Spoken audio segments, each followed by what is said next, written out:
वो केस को जीत जाते हैं। अगर ऐसा नहीं होता तो शायद केस को हार जाते, तो उनके ऊपर बड़ी मुसीबत आ सकती थी। दोस्तों नमस्कार, मैं हूं विशाल। आप देख रहे हैं अपनी दुनिया में, आपका स्वागत है।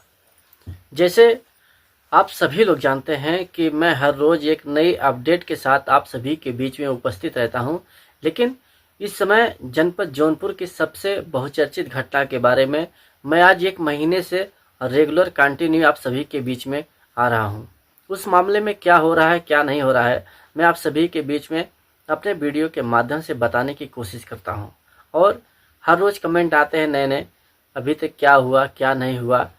जी हाँ, एक ऐसी घटना के बारे में मैं आप सभी को बताऊंगा, ना ही आप सभी को जानकारी होगी और न ही उस परिवार को जानकारी थी। जी हाँ, मैं आज उसी घटना के बारे में बात करूंगा जो गौरा बादशाहपुर थाना क्षेत्र का कबरुद्दीनपुर गांव का है। आप लोग जानते होंगे कि मैं अनुराग यादव की बात कर रहा हूं। जी हाँ, अनुराग यादव के पिता के ऊपर एक ऐसी मुसीबत आने वाली थी जिसे वो लोग भी नहीं जान पाते हैं, और जहां मामला चल रहा है, जिस कोर्ट में मामला चल रहा है, वहां के वकील भी नहीं जान पाते हैं। अभी तक सभी लोगों ने अंदाज़ा लगाया था कि लालता यादव का घर गिरेगा, लालता यादव के ऊपर मुकदमा है, उसे फांसी की सज़ा होगी, लेकिन अब जाकर ये मामला चल रहा है। इससे पहले लालता ने क्या किया था वो आप लोग नहीं जानते होंगे, और ना ही उसके परिवार वाले जानते हैं, और ना ही अनुराग के परिवार वाले जानते थे। मामला क्या था? मामला यही था 2024 में 2024 में लालता ने जो अनुराग यादव का मकान है, जिसमें वो सभी लोग इस वक्त रह रहे हैं, उस पे लालता यादव ने मुकदमा कर रखा था। मुकदमा क्या किया था? मुकदमा इसलिए किया था कि जिस घर में अनुराग यादव रह रहे थे और जिस घर में उनका परिवार रह रहा था, उस पे मुकदमा, उस नंबर का, उस वहाँ का जो फ्लैट है, जो ज़मीन है, वहाँ का नंबर था 932 ग और 932 क।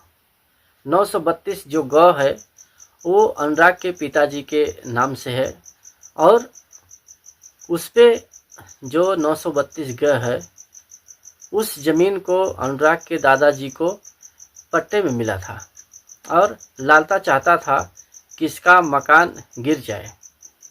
जो 932 है, 932 का है, उस पे ऑलरेडी प्रशासन ने नोटिस चस्पा किया है। ये बात पता कैसे चलती है?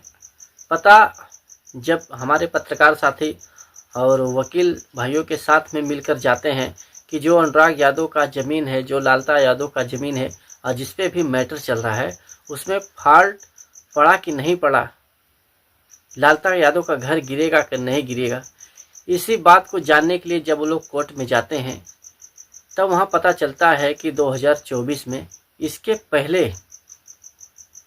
पहले लालता ने उनके घर के ऊपर मुकदमा कर रखा था, ताकि अनुराग यादव का घर गिर जाए और ये लोग घर से बेघर हो जाए। लेकिन कितने सातिराना अंदाज से लालता ने इस कांड को किया, अभी तक किसी को पता नहीं था। लेकिन उसमें 14 तारीख पड़ चुकी थी। जब 14 तारीख पड़ चुकी थी, अगर अगले को पता नहीं होगा तो तारीख पर जाएगा नहीं, तो ऐसे भी वो केस हार जाएंगे। लेकिन ऐसा होता नहीं है। जिस दौरान वकील से बहस होती है और जज साहब के सामने, तो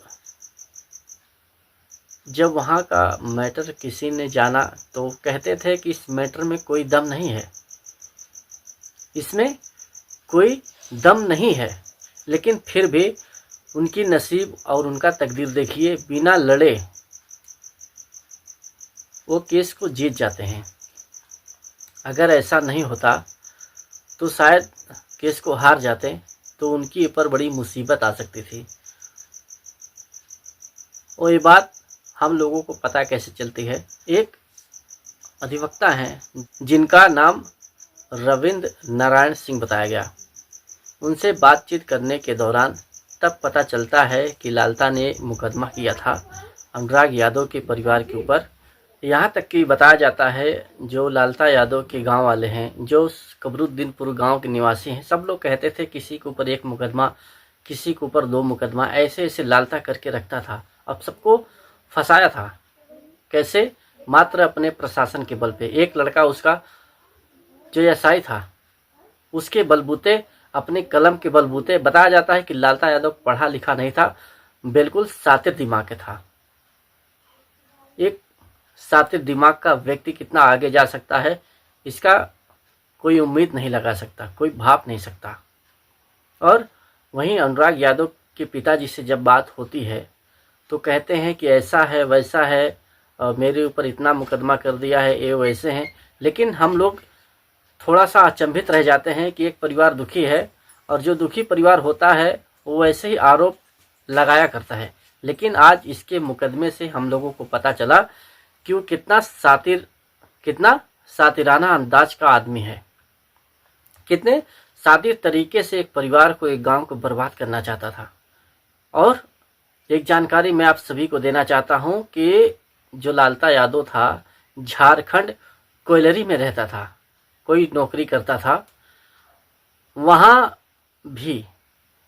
भी उसने मुकदमा किया है जो अनुराग यादव के परिवार हैं, उनके माता के, उनके पिता के ऊपर, और अनुराग के ऊपर स्वयं मुकदमा किया है कि मेरे यहाँ आए थे, 1 लाख का चोरी हुआ है, मेरा गहना चोरी हुआ है। आप लोग बताइए, उतना दूर कोई जाएगा यहाँ से चोरी करने के लिए? तो आप लोग खुद समझ सकते हैं कि लालता कितना सातिराना अंदाज का खिलाड़ी था, कितना घिनौनी हरकत कर सकता था, इसे कोई जान नहीं सकता था।